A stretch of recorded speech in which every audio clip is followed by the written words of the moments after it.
today I have created a layout for you guys, and I honestly, I love it. I absolutely love how it turned out.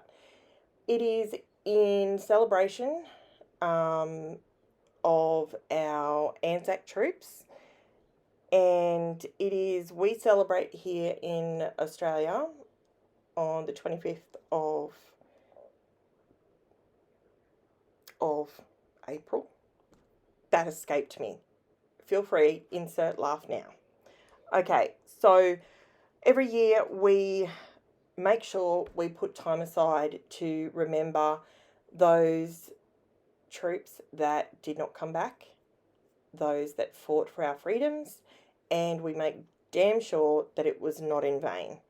When I say fought for our freedoms, I'm talking about our First Nations people. They also they fought right alongside of our my grandfather's generation.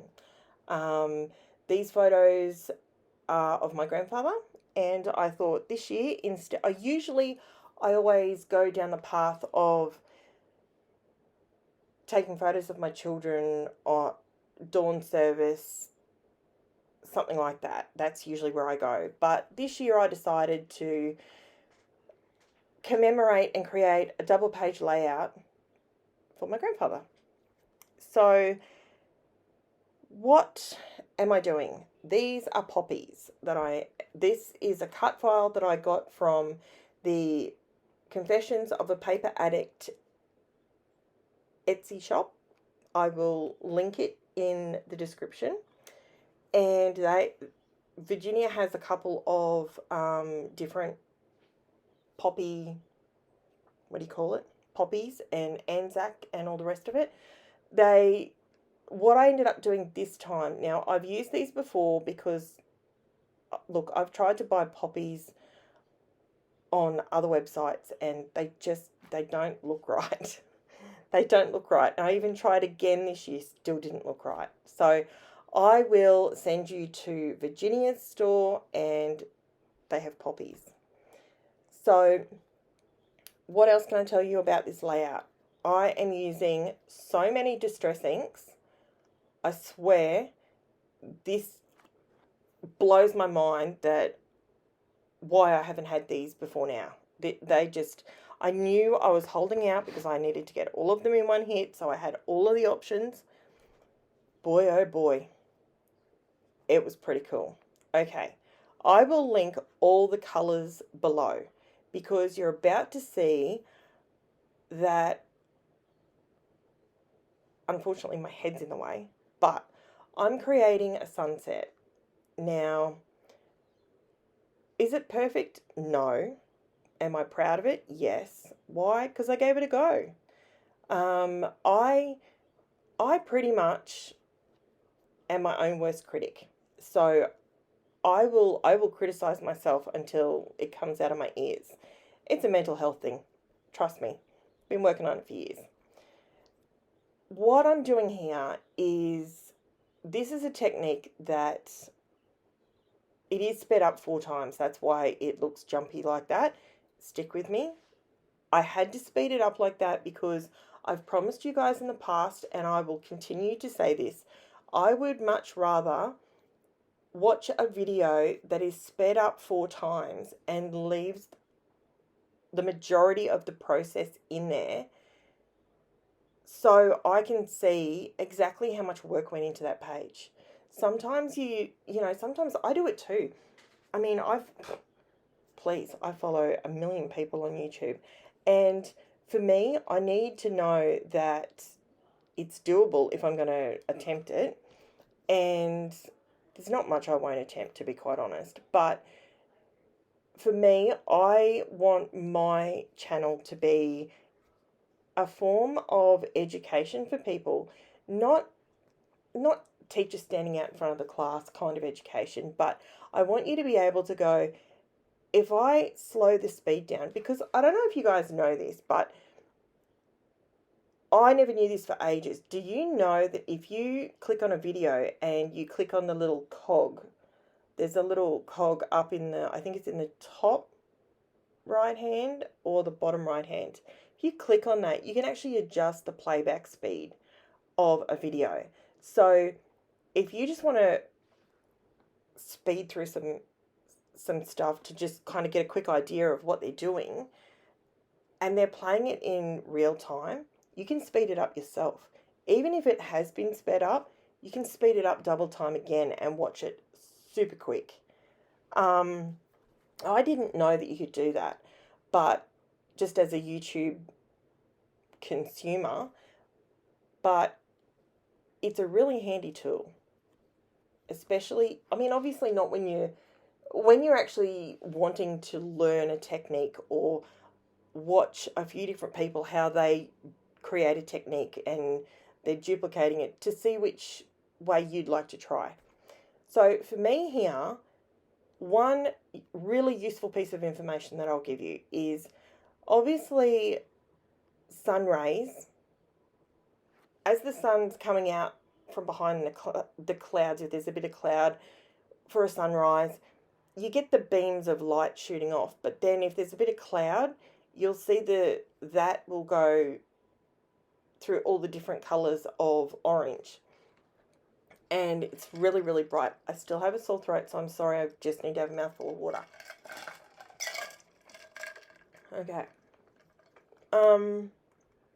Okay, so to create the cloud part, all I did was tore a piece of paper. You saw me do it. You tear it and you tear it in an uneven way. I find if you tear it towards yourself and you get that rough edge sort of at the top, that's the best one to use because it gives you a softer line and it looks more natural. Have a play with it. Honestly, you can do it with your pinks, your purples, you can do the yellows, the golds. It's so good. Now, I am having trouble with my glue, and here is where you are going to hear me backtrack on something I've said in the last couple of videos. Here today, good old Queensland has turned on yet again another hot day. Art Glitter Glue does not like hot weather. Oh man, it hates hot weather, it hates cold weather. I know this, but I still buy it. Now, what I actually ended up doing was pulling out the Nuvo. I wanted to use my trusty Art Glitter Glue because it comes out, once it hits the paper on paper and it's like instant tack. It's really good. But it kept oozing out the top of the bottle. It was driving me crackers. Okay, another helpful tip that I want to let you know. That is the same photo. On the left-hand side, same photo. There's obviously limited photos of, in this time in my grandfather's life. So a good trick to do is to print one normal and then zoom in a little bit on the other one so it looks like it's two different pictures. Just gives you more photos to use across. For example, I'm doing a 24 by 12 inch layout, so it gives me more photos to play with. It's just a tip. I know there's a lot of people back in, in this time period that, you've got one black and white photo of Great Aunt Ethel, and unfortunately, you just can't get another one, so this is a good way of doing it, and it allows you to make a larger layout. I didn't want to cram all these photos in together and make all the photos, 2 by 3 or 3 by 4, because then there would be too much. One, you wouldn't be able to read his enlistment papers. Two, I think it takes away, if you try and cram it all in there, there's no way I could have done a sunset if I crammed them all onto one 12 by 12. The poppies just wouldn't have had the same effect if it was on a 12 by 12. So, yeah, just a helpful tip. a tip. I keep saying Tim. A helpful tip from your friendly crafter. So what am I doing? I'm going to list all the inks, the distress inks that I used. I will link them all down the bottom because I have actually used in this entire layout colouring the poppies and colouring the stems of the poppies and the sunset. I've actually used 9, 10, 11, 12. I've used 12 different distress inks. So having something I would suggest to people, if I did get this question the other day, what if you were going to, for instance, you're a mum and you enjoy scrapbooking, you see all the supplies, you see all the stuff, where do you start? Honestly, I have dabbled in all sorts of mixed media. I have never perfected alcohol markers. I've never perfected those. I don't have a great set. I'm missing a lot of numbers and I think that's where I'm going wrong. Do I want to invest in that? No. I don't want to put my money there. Flip side. With these distress inks, they come in a 1 by 1 inch ink pad. So I bought them when I could afford them. I bought the whole set in one hit, and I will buy re-inkers and I will use them until I can't get away with them any longer. This particular font, while I have it on the screen, is actually Embassy Standard Regular Font, and it's in, I got it out of the Cricket, what's it called? Cricket shop, Cricket, online Cricket, where I go for all my Cricket everything, all the cut files. It was in there. So how much it was, I have no idea because I have a subscription with my Cricket, so I just find it works out cheaper. By the time I buy 2 or 3 things over a month, it's cheaper to just have the subscription, to be honest. Now, here I realise I didn't take the yellow far enough over and it looked like something was missing. I have had those 2 black pieces there because I'm not going to waste all my ink putting where it's going to be covered. So that's why I just did it like that. Now, what else can I tell you? Okay, so the white paper that I'm using, it's the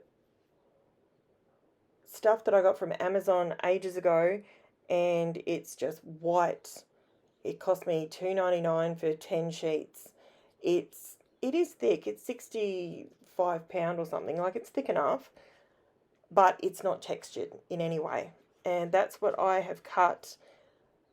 I did it, with my font. Sorry, I forgot to tell you. I did a drop shadow on it. So I did an offset, drop shadow. I'm thinking about the ones I used yesterday. That's a die set. Sorry, I'm going to cough and I'm going to get this done in one thing. Excuse me for a second.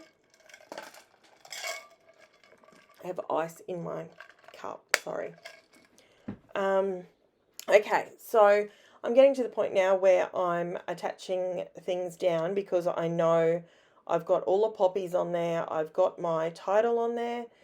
And now I did this. This is the extra sticky, the cheap mat that I got from Amazon.